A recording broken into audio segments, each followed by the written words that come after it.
बंधुगण मार्गशीर मासरे एही 5टी जिनिस आपणक घर क्या दिंतु नहीं, नचेत माता लक्ष्मी आपणक गृह छाड़िबा पई बाध्य होइतांती।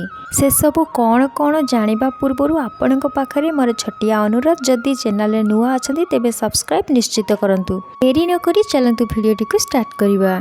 बंधुगण 12 मास भितरे एही मार्गशीर मासटी माता लक्ष्मी को समर्पित बोली कुहा जाइछि। शास्त्र पुराण अनुसार एही मासरे माता लक्ष्मींकर पूजा अति ध्यान और जत्नर सहित करिबा द्वारा माता लक्ष्मींकर आशीर्वाद मिलिथाए। जेहेतु एही मासटी माता लक्ष्मी को समर्पित, तेणु एही मासरे पूजा अर्चना करिबा भी अति गुरुत्वपूर्ण अटे, जहा द्वारा माता लक्ष्मींकर कृपा दृष्टि आपणक उपरे पड़िथाए।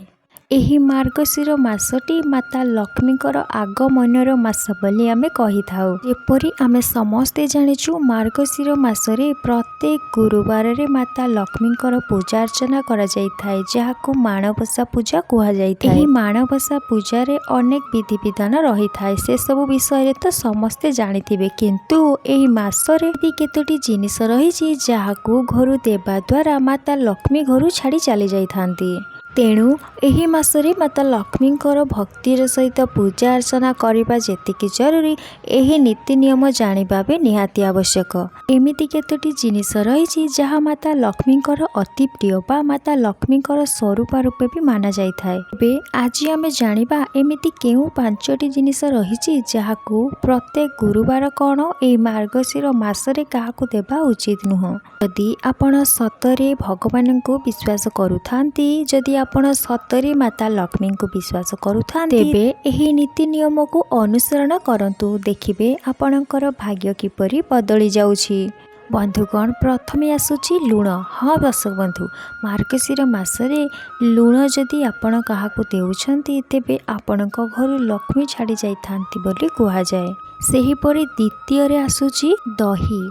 हाँ बंधुगण, दही को मध्य संध्या बेले आपणक घरु काहाकु देबे नाही, एहा द्वारा लक्ष्मी छाड़ी चली जाई थांती। तृतीय रे हेउछि मुद्रा बा टंका। हाँ बंधुगण, एही टंका को जदि आपण मार्गशीर मास गुरुवार रे काहाकु देउछंती, ताहाले आपणक गृहरु माता लक्ष्मी छाड़ी चली जाई थांती। तेणु एही मासरे बा गुरुवार दिन आपण कौनसी व्यक्ति को आपणक गृहरु टंका बा मुद्रा देबे नहीं, नचेत माता लक्ष्मींकर कोप दृष्टि आपणको केही रखी पारिबे नहीं। बंधुगण चतुर्थरे आसुछि लुहा। हाँ दर्शक बंधु, एही लुहा को मध्य बा एही लुहा जातिर कौनसी वस्तु को आपण जदि गुरुवार दिन किंबा मार्गशीर मासरे काहाकु देई दउछंती बा बिक्री करि दउछंती, तेबे माता लक्ष्मी आपणको गृहरु सबुदिन पई छाड़ी चली जाई थांती।